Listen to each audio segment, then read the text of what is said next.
Армысыздар, құрметті қыз-келіншектер, бүгінгі бағдарламам сіздерге арналады.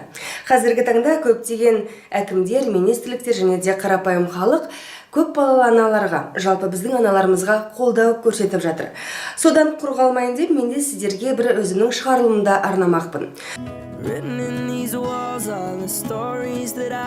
Бұл шығарылымда мен сіздерге үйде отырып қалай ақша табуға болатыны жайында айтып беремін. Бұл оқиғалар, жалпы бұл адамдар менің өз көзіммен көрген, естіген, білген адамдарым жайында айтып беремін. Жалпы ол қандай мамандықты дейсіз ғой, жалпы ол қандай жұмыс дейсіз ғой. Сол жұмыстарды қазір мен сіздерге тізіп беремін.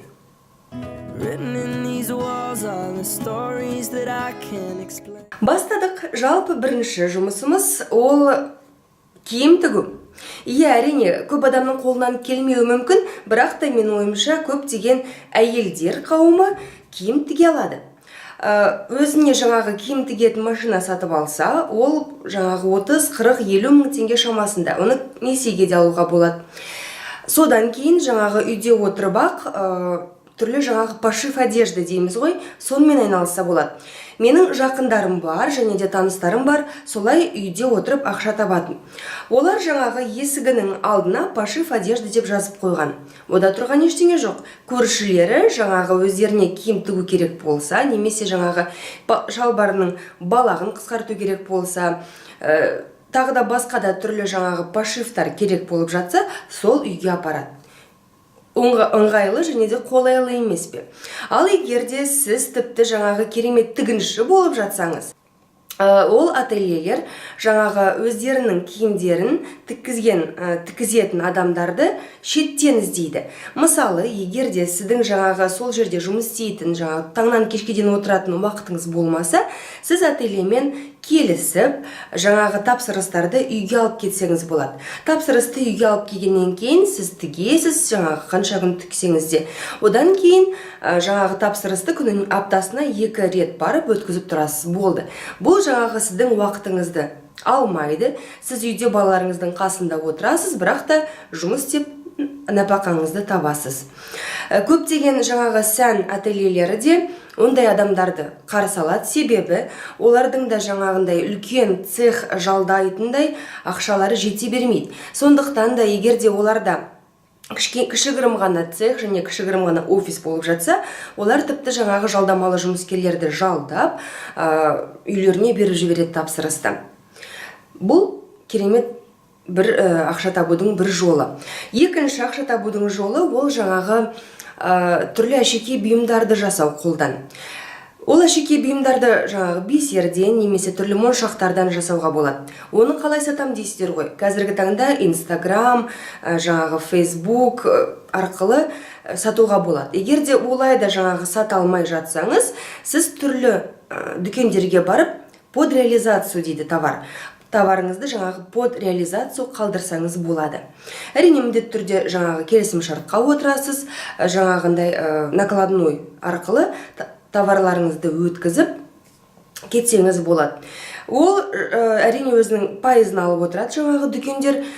Пайызын алғанмен де сіз жаңағы үйде боласыз, жаңағы үйде тіршілігіңізді істей бересіз, балаларыңыздың қасында отырасыз. Қолыңыз босаған кезде жаңағы әшекей бұйымдарды жасап, магазинге өткізіп отырасыз. Егер де тіпті ол жаңағы магазиндерге өткізе алмаймын дегеннің өзінде де басқа қалалар туралы айтпай қойын, жалпы Алматы қаласында түрлі көрмелер өтеді. Сауда ойын-сауық орталықтарының көбі сенбі жексенбі сайын жаңағы қолөнершілерге арнап жәрмеңкелер өткізеді. Ол жәрмеңкенің бағасы 2-3 мың теңге шамасында. Сол жаңағы арендаға 2-3 мың теңгеге сізге стол береді, орын береді. Сол жерде сіз күні бойы тұра аласыз, және де күні бойы тұрған ақшаңызды өзіңіздің қалтаңызға салып алып кетсеңіз болады. Міне осылай да ақша табуға болады деп ойлаймын. Одан кейін үшінші жолы.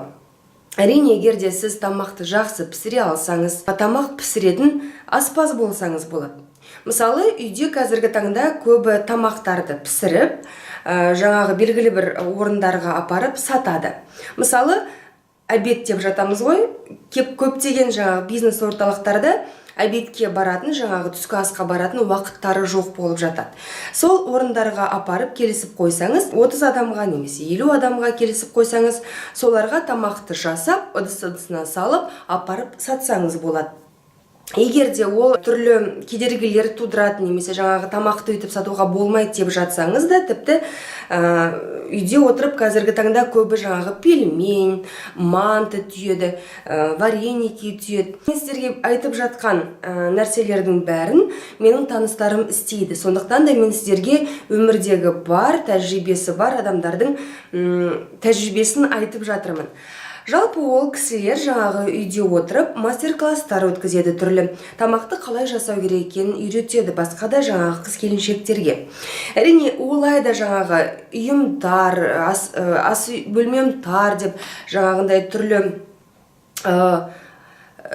ойлар кетіп келіп жатса, жалпы олай істей алмаймын деп ойласаңыз да, сіз тапсырысқа жаңағы салат, тапсырысқа тамақтар жасай аласыз. Қазіргі таңда көптеген адамдар жаңағы үйде тамақ жасай алмайды, жалпы жұмыстан қолы босамайды. Солар жаңағы қонақ келген кезде тапсырыс арқылы жасалған тамақтарды үйге алып келеді. Тіпті жаңағы аспаздарымыз үйде өзінің үйінде тамағын жасайды, одан кейін жаңағы тапсырыс берушінің үйіне келіп, дастарханын да керемет қып жайып береді.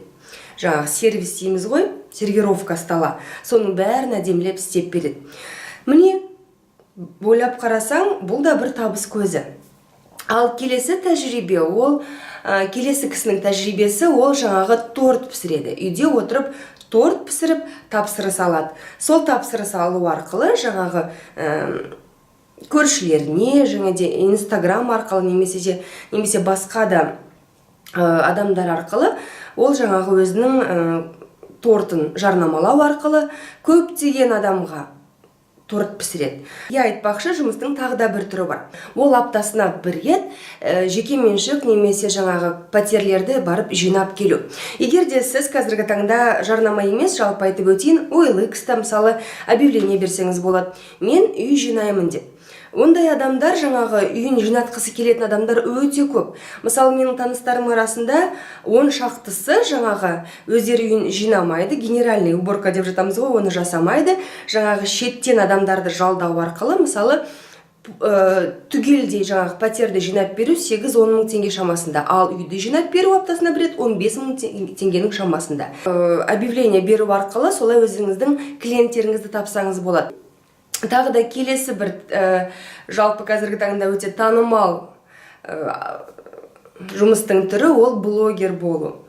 Менің байқауымша көптеген ата-аналар, мейлі ол қалада тұрсын, мейлі ол ауылда тұрсын, көптеген ата-аналар, әйел адамдар әсіресе, өздерінің өмірлерімен жаңағы балаларын қалай тамақтандыру керек, балаларына қалай қарау керек, қалай үйді сыпырады, қалай есік алдын жинайды, соның бәрін бөлісу арқылы адамдарды өздеріне тартып, жалпы ол кісілер блогер болып жатыр. Ол кісілерде жаңағы 100 мыңнан астам жазылушысы да бар. Әрине, ол арқылы жаңағы ол жарнама ақша таба алады, жалпы оған жаңағы түрлі сыйлықтар тегін келіп түседі, мысалы киім-кешек дегендей, жалпы тәтті-мәтті дегендей. Жалпы осы кісілердің тәжірибесі сіздерге бір кішкене болса да ой туғызды деген ойдамын. Егер де қалай ақша табам деп осылай жаңағы қиналып жүрсеңіздер, осы выпускымды қарап, осы шығарылымды қарап, өздеріңізге бір ой түйсеңіздер болады. Бұл жеке бір адамдардың тәжірибесі. Сол кісілердің тәжірибесімен сіздерге бөлістім. Сіздерге қызық болды деген ойдамын. Сау болыңыздар.